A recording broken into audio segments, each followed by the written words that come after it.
All right, we are back, and today we have a awesome guest from Habitat for Humanity of Greater Dayton. We have Dave and Chrissy. So welcome to the podcast. Hello, thank you. Yeah, it's Thanks a full for having house. us. Appreciate it. So we wanted to hear a lot about the great initiatives, programs, all the wonderful things that Habitat for Humanity is doing here in our Dayton region. And maybe you can give us some highlights. Sure. And again, thanks again for having us and letting us have an opportunity to share some of our work with the community. I said David Malk. I'm with Habitat for Humanity. I'm the development director. Chrissy Day is our volunteer director. And so we work in tandem along with a lot of other folks at the Habitat office and thousands of volunteers and people who partner with us in the community. Habitat for Humanity, we have two main goals that we kind of work towards, and they both have to do with housing. Goal number one is we want to give people access to home ownership. We want to allow people to have a way to own a home. And sometimes in these days, especially, that's becoming more and more challenging. Sure. Home ownership is expensive. Homes are going up in price and in value, and sometimes that value part is a good thing, but to get into home ownership, to break into home ownership, can become challenging for people who have, let's say limited income or moderate income.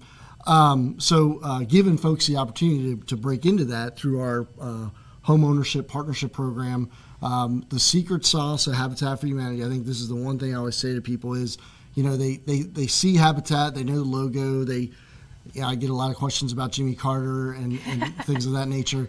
But the biggest thing that I think is kind of the secret sauce is that we don't give away the homes. We have a program that allows people to purchase a home from Habitat if they do a lot of work and partner with us for, in many cases, 12 to 24 months.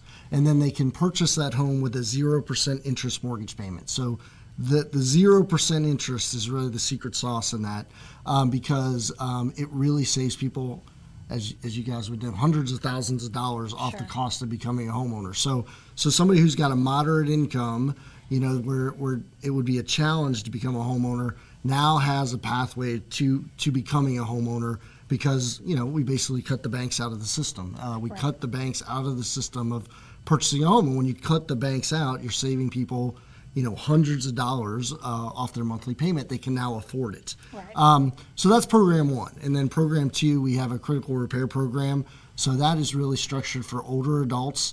You think about older adults these days who are living on Social Security, very limited income in some ways, just trying to make ends meet. They own their home, but, now they need a new roof. Right. And, a new roof is $20,000 at a minimum. And in many cases, they need a new furnace. They need a new water heater. They can't keep up with this stuff. So we go in and we do about 150 of these a year where we work with older adults, almost primarily with older adults. And we get their home back to safe, back to where they can live there and stay in the home. That's where they want to stay. That's where they want to live. They are homeowners, but making that home safe and secure so they can stay there. They don't have to make tough decisions as far as moving out, moving into assisted living, things of that nature. So we preserve that home for them so that they can stay safe and secure. We also believe with that program it preserves the wealth that they've acquired in that home. They own that home, so that home can be sold, passed to the next generation. We see it as a way to preserve affordable housing in our community as well because a lot of times these homes are valued at, $100,000, $125,000, $150,000. And so someday, younger people that want to break into homeownership can buy that home. It keeps that home. Affordability. It maintains it as a home on the market that can be purchased later. So preservation and then home ownership are kind of our two main initiatives that we work through every year. Okay. Well, I know a lot of people are very familiar, as you said, with Habitat for Humanity. I think commercials are pictures of people out throwing up timber and doing all these things, building, right? Mm-hmm. So do we have any of those building projects going on that people might be passing by and seeing or interested in? We do. We actually have one on West Main Street in Troutwood right now that we could really utilize volunteers on. We've got one in North Perry in Vandalia, and then we will be starting two more on Maitland Avenue in Dayton on May 1st. So when you talk about needing volunteers for that, are you looking for skilled trades? Or are you looking for just people? They don't necessarily have to be skilled. We'll show you how to do anything. If you're not comfortable, you just let them know, and Okay. they will show you something else. And you're out there rain or shine, or are you only Yeah. out there on good weather? We build year-round, Tuesday through Saturday from 8:30 to 3:30. Well, that's really cool. Yeah. I think that's a great program where people could get out there and contribute, right? Yes. And maybe learn some things while along the way, but Yes. awesome. One of the things we see a lot this time of year is we're getting into warmer weather, the spring and summer. You know, I think every company, not every, but a lot of companies are saying, hey, let's do a team building activity. Sure. Let's get out of the office for a day. Let's go support our community. And so we love those groups. Those groups can make such an impact. And, you know, it's free. It's free to come out and help us build. And we've got a site leader who's, trained and ready for you. And it's going to be a lot of fun. Everybody's going to get some time to roll up their sleeves and do something positive. Sometimes our families that are going to purchase the homes are out there as well. So if you're looking for a team building activity with your company, we would love to host you at Habitat for Humanity, and you're going to make a real positive impact on your community. Awesome. So is there a minimum requirement to volunteer? Like you have to, Age requirement? that, but also time requirement. So we need you to be at least 18 on the build site until it's time to do paint or sod. And we would like you to stay for a full day, which is the 8:30 to 3:30. We have definitely found that the more volunteers we have, the longer they stay. Of course, the faster we're able to get our families into their homes. Sure. We know that things come up, so we can definitely work around your schedule. We just prefer it to be a full day. But we do have volunteer opportunities in our restores that we can work with a schedule better. Okay. How long does it take from the first, dig Yeah. to when the families get to move in? So it's about a 16 to 20 week process, we would say. Okay. Give or take, Depending depending on on weather. weather, depending on volunteers. Well, there's depending on- volunteers. There's two Yeah. things that probably influence that the most. Yeah. Winters is a little tougher. We do build in the winter. We try to get those houses kind of roofed in so that a lot of the stuff in the wintertime is interior work that we can put a heater in there and it's not as uncomfortable and things. So, but now is kind of our sweet spot. You look at, kind of Easter and spring through the fall, end of October. This is when we get the most number of volunteers. So we really try to start builds this time of the year so that we can build more and help more people because this is when we know we're going to have the most number of volunteers in a given year. And so the layout of the houses, is it like 3 bedrooms, 2 bathrooms, or do they change? So the minimum, the smallest that we build is a 3-bedroom, 1 bath. You could be a single person and you'd still get a 3-bedroom, 1 bath because that's the smallest that we build. So depending on the family size, we can go up to, I think, 5. Yeah, I think we can build it bedrooms? as I think 6 or 7 bedroom house one time. It just depends on how big is the family, Yeah. So there's I think that particular instance there were like 8 kids or something.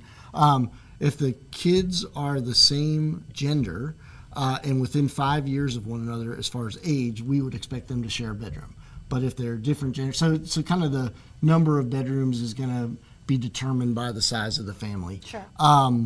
So yeah, but beyond that, there's no 3-bedroom, 1 bath is going to be the smallest, and that's because we want to have resale value. We see that as a way. We're not just building houses; we're building wealth for these families. We want there to be generational wealth as a part of this process. So we feel like 3 bedrooms, 1 bath. If you need to sell that, and many of our families do not need to sell it. They're going to stay in that house the Eventually. rest of their life. But yeah, eventually, generational wealth. You want to have a minimum size that can be sold easily on the market someday. And when you said that they have a 0 interest mortgage, is it like the traditional 30-year mortgage? Yeah, it depends on the ability to pay for the family. I'd say a vast majority of our mortgages are 30 years, but I've seen as low as 20 years. We can even go up a little higher if we need to 35 years, but it kind of fluctuates based on the income of the family. So our formula is that we don't want a family to spend more than 30% of their monthly income on their housing expenses, and that includes like heating and cooling costs, energy, those types of things, property taxes, insurance, all those things. So we do a formula and we say, okay, well, how much can you afford? And based on that affordability of not going over the 30% threshold, that's where we're going to kind of place the mortgage. So the truth is, a 30-year is pretty similar to a 20-year because there's no interest. So there's no real need to pay it off sooner. So we just want to make sure our families can afford the mortgage. It's a comfortable number for them. Since there's no interest, there's no urgency necessarily. But like I said, about probably 85% of our mortgages are what you would traditionally see as a 30-year. Okay, so how do you find these families? Yeah, a lot of. They don't have to search. Yeah. There's what I find is housing has become incredibly challenging for so many families, and so luckily we people know the name. I always feel like people know Habitat for Humanity. They don't always know the nuance of the program or what we do. But what we do see often is we get a ton of phone calls and people that reach out to us, and what they're looking for is a solution to their housing. Either they're paying way too much for rent, or they're in a situation where they're trying to figure out how to buy a house. And so we get so many calls. We get people reaching out. We get people stopping by our office, and they don't really know everything that they don't know. They know the name. They know the brand. So they're reaching out, and that's when we educate them about the process. I mentioned the, obviously we're not giving these houses away. So people might reach out and say, well, maybe they got some free houses down at Habitat. we do not. There's no free houses down there. I've been looking. There are no free homes. So that, and then also the thing that I see is the sweat equity requirement. When you start explaining the process to people, and they have to do a minimum of 15 hours of volunteerism every month to stay eligible in our program, to stay active in our program, to continue to work towards it. That can be really hard for the families that we work with. I'm the woman who's in line to buy our University of Dayton Flyer Nation partnership build this year. I mean, I was talking to her the other day. She's like working 3 jobs right now just to make ends meet. She's a single mother, and and she's working really hard. And on top of those 3 jobs, she's squeezing in the sweat equity volunteerism that she needs to achieve. So a lot of times we don't have to look too hard to find these families. They're reaching out, and we're whittling them down. I say whittling them down. We are vetting them through our process, and we're vetting them to see who's most eligible, who's most ready for home ownership.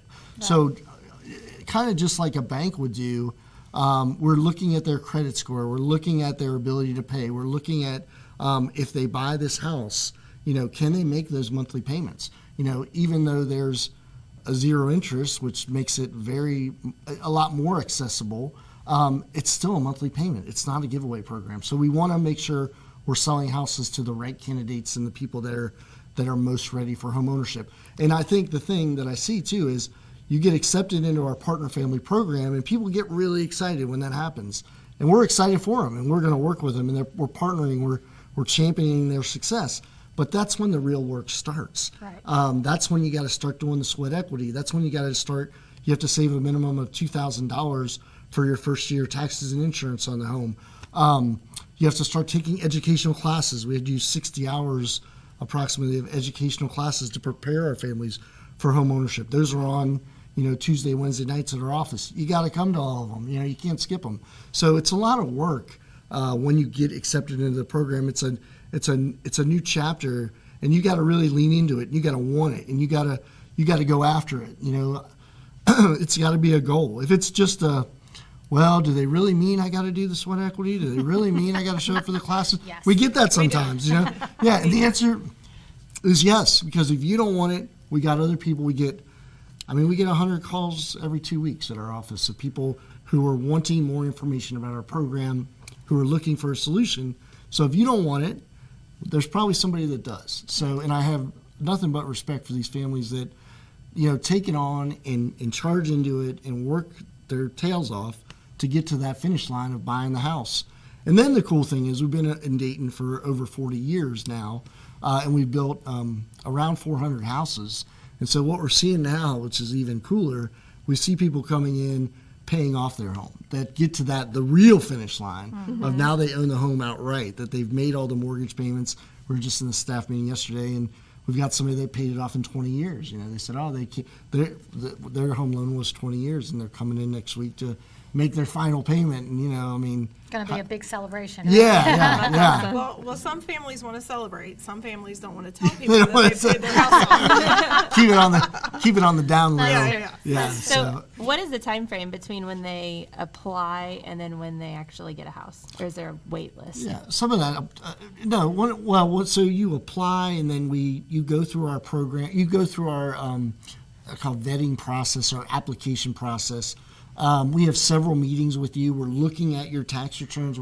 Just like a bank would. We're looking at your income documents. We're looking at your bills.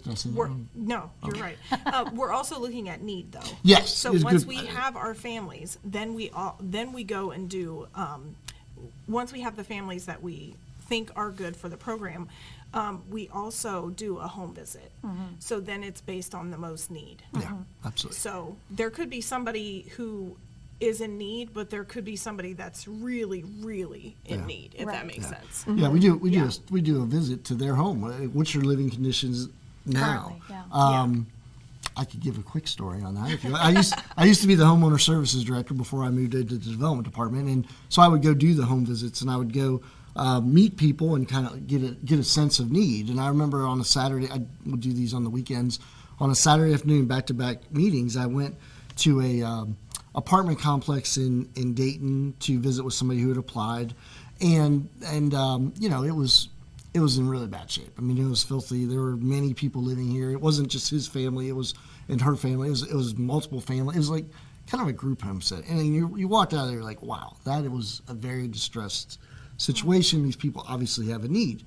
I then went to a suburban home in Dayton, and there was a single mother living there that was applying, and and she was living kind of in the basement of her parents' house, which was a $400,000 house, let's say, at the time. Well, who has a greater need? She's good. She still has the right to apply, and eventually both these families ended up coming through our program and purchasing houses from us. So it was good. But if I'm putting those two things side by side, it's there's an obvious thing. All things being equal, the people living in the group home setting that's mice infested and deteriorating quickly, in one stove to 15 people, they have a timing was more urgent. They have more urgency. That's a great word. Yeah. So again, but I mean, we want to help everybody that wants to achieve home ownership, and it's challenging to do that these days. And so luckily in this case, we were able to help both families. But just to give you a sense of what that need can kind of sometimes look like, a lot of people want to achieve it, but we do. There are people that have really desperate very urgent situations, Right. and we want to try to help them if we can. So it's safe to say that someone who could qualify for a typical FHA conventional loan, go through that type of process, this may not be the avenue for them, right? Because you're looking for somebody who may not be able to do ownership the normal ways. We call normal, and there's nothing normal. But well, just to give you the income, so the income is 30 to 60% is who we're working with. So 30 to 60% medium income level is, and we get those numbers from HUD. Yeah. And so you're looking at, I haven't looked at them in the last few weeks, but I think family of four would need to make between $27,000 and $54,000 a year to kind of fit into our box, Income, if you want to okay. say. So, not to say they couldn't get a conventional loan. I mean, they could apply, and but I think the harder part of that is you lump the interest payment onto there, and all of a sudden it's becoming, it's going to take up it's more. not as cost effective. Right. Well, it's going to take up way more than 30% of their Sure. monthly, amount that they're bringing in to afford that loan, and then you think about, well, what is their credit score, and what's that interest rate going to look like? Are they going to get I think 6.5% is about standard now, but You're lucky if you get that right now. yeah. So I mean, for our program, again, I was the homeowner services director for a period of time for a few years. I mean, if I sell a 600 credit score, I'm like, we're working with you. Yeah. So you're with us. So to be, I just think like to be able to work with folks who would have a lot of challenge. Not to say they couldn't do it, but to say, would have challenges and it would soak up a lot of their income, to be able to offer those folks a 0% interest Oh, sure. payments, I mean, it's a game changer. I always think too, and you guys are in real estate, the average cost for a 2-bedroom apartment right now in the state of Ohio is around $1,300 a month. All in on a Habitat house, monthly payment is, depending on where you live and property taxes, it's going to be somewhere between $600 and $750. The highest I've ever seen is like $800 a month. So I think the power of our program is not only that we get you into home ownership, but it's the affordability of getting, if we can save you $400 a month, that's groceries. That's groceries. That's reliable transportation in some cases. I remember one of our folks who bought a house from us in Fairborn quite a number of years ago. She came after she bought the house. She came back a few months later, and she's jumping up and down outside our office, and she just bought like a Honda Pilot, a used Honda Pilot, and she's so excited about it. And I was like, geez, this is cool, but why so excited? And she's like, Dave, you got to understand, every car I've ever owned in my life has been a clunker, hand me down, something that was in the shop constantly, and I always had a bum rides, and I've never been able to afford like a car payment, a real car, and this means stability to me. And and that person, she has now been promoted. Like I always think she wanted to be a superstar employee, but she had all she the had negatives. she had challenges. She couldn't get to that because she always had something standing in her way. Nobody ever gave her a break. And now she could afford reliable transportation. I said she's been promoted 3 times at work now. She is now the superstar employee she always wanted to be, and Habitat was a part of that puzzle. So now she doesn't pay as much for housing. Now she can get the Honda Pilot that's just reliable, getting her back and forth to work, and she doesn't have to bum rides. And it's like changed her whole life. For sure. Because she had $500 extra bucks in her, in her budget now that she didn't have to spend for the crappy apartment that she was renting before. Well, and that's a part of the real estate factor that people don't really recognize is just the opportunity that it opens up for you, that ownership, that pride that you can have, feeling like you're growing your financial wealth, even if it's on a minimal level, versus constantly being behind the 8 ball, throwing money down the drain, not being able to live when there's an emergency that comes up. So having a program like this and the home ownership aspect for maybe an underserved demographic is certainly something that we think is very important. It's a moral obligation in my opinion, but I think that I know the Dayton Realtors has done a lot of programs as well in our communities. I think we have partnered with you in the past. We build together, and every year we go out there and we help some of those senior homeowners who need some of these projects done. And it's a great way to give back to the community, but to give to individuals who otherwise aren't able to do some of those things. We can think, oh, well, I don't know anything about drywall. Well, if you physically aren't able to maybe take care of the duct cleaning or the wall scraping or any of these things, pulling the weeds out of the garden that make the house look better when you pull up to it. I mean, all of these tasks seem like they're menial in the beginning, but in the grand scheme of things, that pride of home ownership really comes out by the way that the home is also maintained. So I think there's a lot of different opportunities with Habitat for Humanity, certainly in our communities. You were talking about some of these other universities and programs and things. Sure. Yeah, I mean, when I think about Habitat for Humanity, one of the things that gets me most excited is just, I just think we're like a partnership vehicle for the community. We do nothing without partnership. We do nothing without people leaning into our mission and participating in it. And I always just think we're just open for business, for partners to come out and do great things with us and through us to make the community better. Some of our, most exciting partners right now, I guess, are just we've got a wonderful partnership with the University of Dayton School of Business Administration. Trevor Collier, Allie Ellison, the entire team. Dr. Spina has been out to some of our events. This will be the second house that we've built in conjunction with the University of Dayton. They are, so awesome to work with. Tons of students. I mean, we have a wonderful campus chapter at UD. We shouldn't just know them for the St. Patrick's Day celebrations over there. They do for their volunteers. Yeah, they do wonderful things in our community, and they've just been awesome to work with. We've always had a good partnership with them, and hundreds of students every semester come out and volunteer with us. mainly on Saturdays. And a few years ago, me and Chrissy were kind of kicking it around, and we're like, we should do something a little more formal with them, and kind of show the community all this cool interaction that we have with the University of Dayton. And so we established the Flyer Nation Build, and the first weekend on campus the last few years, freshmen from the University School of Business Administration during orientation weekend build the walls for at least one home for us. And then we use those walls to then to finish a home and build a home. It saves us 6 to 8 weeks of volunteerism on our build sites. Wow. So yeah, they've been amazing. It's so fun to see hundreds of UD students, bright-eyed, and like first weekend on campus, so we're like throwing them into this Habitat build thing. But the thing that you talk to the folks at UD, and they're like, hey, we want to cement service into their mindset the minute they're on campus here. So this really is a part of our culture that hey, you're going to be here for 4 years, and these students are a lot of times coming from all over the country, and you're going to be here in Dayton for 4 years, and like, let's make our community better together. And so instilling that aspect of service weekend one when they're on campus has been a lot of fun and really cool. We also have a Women Build event that we do every year, and we just had our kickoff event last Thursday night.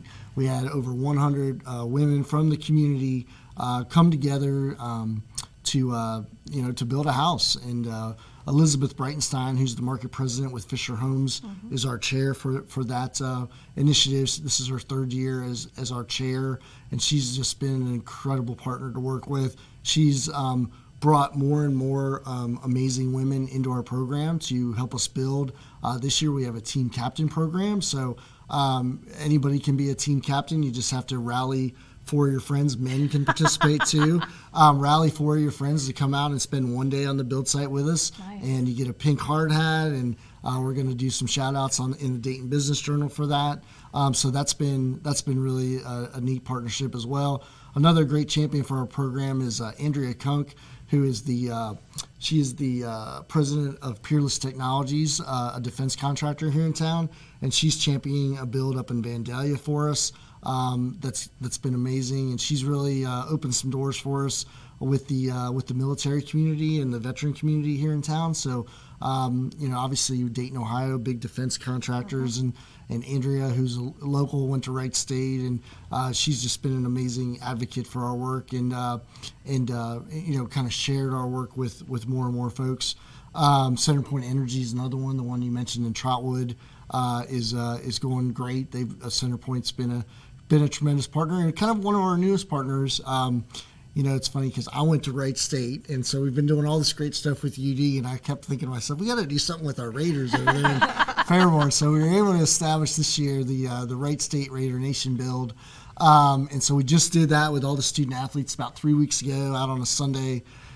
It was raining. It was raining. It was raining. I don't know. It was not the greatest day, but you know what? Fun. It was. It's funny because it wasn't.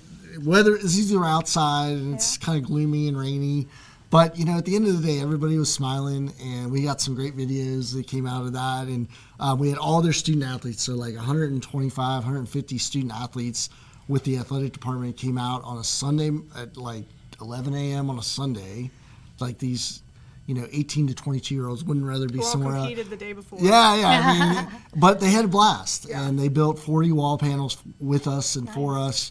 And that build's going to go out to New Carlisle. That's also a partnership with Wright Pat Credit Union. So Wright Pat got involved. They threw some sponsorship dollars at us through their Sunshine Community Fund, and that's going to be our Raider Nation build out in New Carlisle. That's going to be taking place.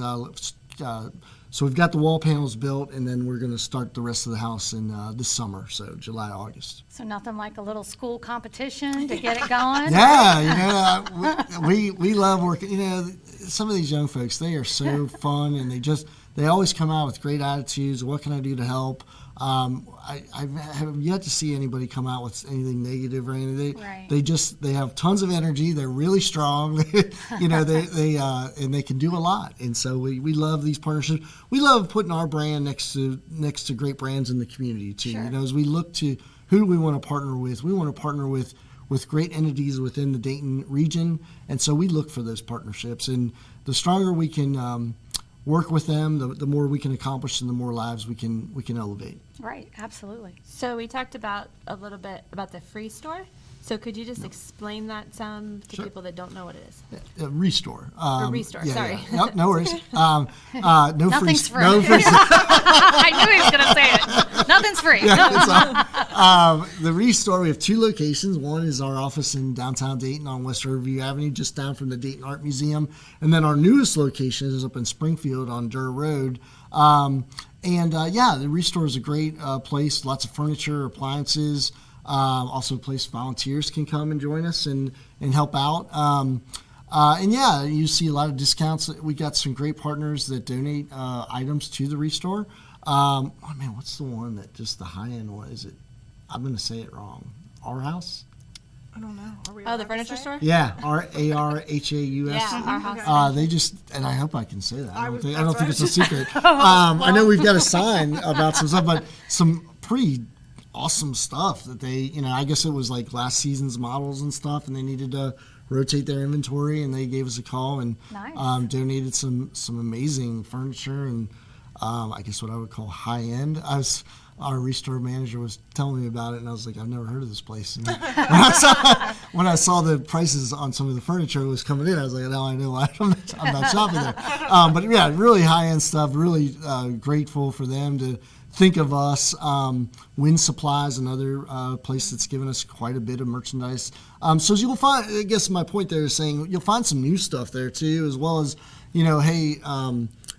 grandma's moving and we got to clean out the house. And so we get the, stuff from somebody's, they're moving or they, spring cleaning and that kind of stuff. And we do pickups. And so if people are doing that, spring cleaning, we see that, hey, we're changing out our cabinets and we want to, we don't want to just throw them away. Will you guys take them and things like that? So people that downsize, we get a lot of that type of stuff. So, but yeah, great place to shop. And, if you want to support the community, it's an easy way to do it. Donate some old stuff that you're not using, donate it to us. We'll sell it, make a couple bucks on it, and all that money goes to support our mission of building homes and doing repairs for older adults in the community. We've also used it as when we've done some renovations and want to keep in character with the home, the original. And so when you can't find those types of doorknobs or anything like that, doors, windows, those types of things that are particular to a craftsman home or something, we've always utilized the Restore for that to say, hey, let's go try there. Yeah. We see like old chandeliers that come out of some of these homes in like Kettering and Oakwood and things like that you, like you said, kind of one of a kind stuff, and it's pretty impressive when it comes in. Yeah. It'd be hard pressed to find that at another place. Yep. And then so does the money that's made at the Restore go into building the homes? For sure. Yes. Yeah. Yeah. It all goes into, supporting our mission. And, we always think about it like, I don't know, this is a good example. But like it's going to support having the Habitat for Humanity affiliate in operation. So yeah, absolutely. Do we say, oh, we're going to put this dollar on this build? Not necessarily, but it goes to, we always say like the bakery example. Like, if you went to a bakery and you're going to, it only costs them, 50 cents to actually bake that loaf of bread, but, they got to be open for business in order to bake that loaf of bread. So it goes to support our overall mission and make sure we have a staff and team members and construction team members. And, it takes a lot. Accountants, homeowner services, people to talk to people who want to buy the houses, myself in development. We've got a great marketing department. We do grants, we do the repairs. We've got this really awesome machine, and everybody plays a role. Chrissy on the volunteer side, I say, Chrissy's I don't like, have a department. well, you're the volunteer department. Chrissy's, I love working with Chrissy because I truly believe she's the best Habitat for Humanity volunteer director in the state of Ohio. Honestly, I was just talking to our executive director this morning. We have our weekly meeting, and we're really the, and again, how do you measure it and stuff? But as far as like the amount of work we do and the amount of people that we serve, we're kind of the best affiliate in the state of Ohio. We serve more families in Dayton, Ohio through our Habitat programs than any other affiliate in the state, including Cleveland, Cincinnati, Columbus, and others. great. It is. We're very proud of it, and it's because of our team. It's because of people like Chrissy. Our marketing department is amazing. Our critical repair department, like, we're doing 150 critical repairs a year. I don't think there's another affiliate that's doing more than like 40. So to be able to, and that's because of we've been able to find some funding for it, and we've got a great team that can take that funding and actually execute and get the work done. And so not everybody has that. We're very lucky that we do, and we've been able to grow kind of step by step in that realm over the last few years. So in that sense, we take a lot of pride in what we do, and we know that we're making people's lives better. Right? You know, I just think and you guys see it. Like, if your house is good, and it's affordable, and you're feeling comfortable there, you can launch into a lot of different things. If your house and what you're going through there with housing isn't good, and it's not, whether you're spending too much money or you've got a hole in your ceiling or, things that you're not safe and secure, then that's all you're thinking about. Right. If you're you go to survival mode. Yes. So Mental health, physical health. all yes, that. yeah, we see a lot of that with the older adults. We'll fix your house, and all of a sudden, people that were suffering all these ailments and things, you go back 6 months later and like, I'm good. And we see it all the time. I mean, it is a healthy house can make is a great step to having a healthy person. Right. And so yeah, we're really proud of the work that we're doing, and we just want to do more. Another thing is, like, we're not satisfied. I was talking to my boss this morning. I'm just like, we got to sell more houses. We got to, instead, how do we get from 8 to 15 to 20 to 25? Like, the demand is there. I think the funding's there. We just got to figure out How to get the word out. Yeah, well, not how to get the word out. How to build. Maybe build faster. Build. More volunteers. Yeah, to more build all volunteers, those things like that. We're trying to put some levers. We just hired a new person for our construction department. We're working with some workforce development programs. Actually, we're working with Dayton Youth Build and Liberty High School here in Dayton. They're going to be building a house for us starting in the fall through their construction management program. So they're going to have that whole project. And so that's going to allow us to build an extra house next year because they're going to be leading out on that project. We're also working with Clark County Springfield Career Technical Center. They're going to be doing a similar program at their campus next fall where they build the house, a modular home right on their campus, training their students who want to get into the construction trade industry about how to build, and it's going to be an amazing project that they're going to be able to be hands-on with, allowing them to be better prepared to enter the workforce upon graduation, but it allows us to build an extra house next year. So, next year, instead of building 8 or 9 homes, hopefully we're going to build 12 to 13 homes. And Wouldn't it be great to be building 100 homes and it making an would. impact? Yeah. I think Yes. that's what we'd love. It's needed. For Yeah. Sure.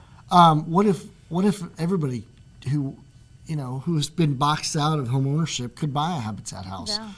I was thinking about it too, like even the money, the financial aspect of that, keeping those, like I have a traditional mortgage. My mortgage company is in California. I send them a check every month, but I'm paying $300 to $400 in interest, and that money's going to California. What if it was kept local? I think there's something to that. The more of these Habitat homes we can build, keep that money in somebody's pocket, allow them to, whether it's transportation, education, retirement savings, maybe these folks could take a vacation every now and then, whatever. Or just groceries. Yeah, groceries. But keeping that money localized, I think, is powerful as well. So I'd love to.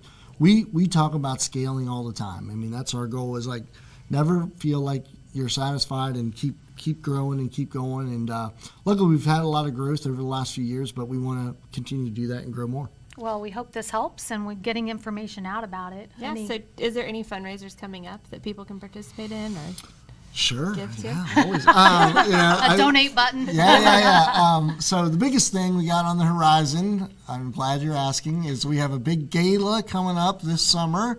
So every few years we'll get out of our comfort zone and host a gala, and we're really excited. Synchrony is our lead sponsor on that. Here in town, we've got some great people involved. Eric Bugger and Diane Hortman. Eric Bugger's with Right Pat Credit Union, and Diane is a vice president over at Synchrony, Diane Hortman. And we're going to be at Carillon on August 23rd, Saturday. We are planning that event. There are opportunities to buy tables. There are opportunities to sponsor that event. We're hoping to raise a few dollars and really create awareness about our mission and our work in the community. We've done about 5 or 6 galas over the last 15 or so years. So that's probably the biggest one. If there's companies out there that want to work with us, we're always excited about that. Like I said, it's free to volunteer, but then some companies even go above and beyond and want to sponsor some homes or work with us to get some name recognition for their brand and for their company. So we always think we're one of the best brands out there, and actually studies show that we're one of the top nonprofit brands in the country. So putting your brand next to our brand and creating some awareness there. We've got an amazing marketing department, which is just one person, but she is, but she's amazing, Amber. So she does a great job on all our marketing stuff, and whether it's through social media or email blasts. But I do think companies get a lot of bang for their buck working with Habitat, and they get a great team building opportunity for their team members.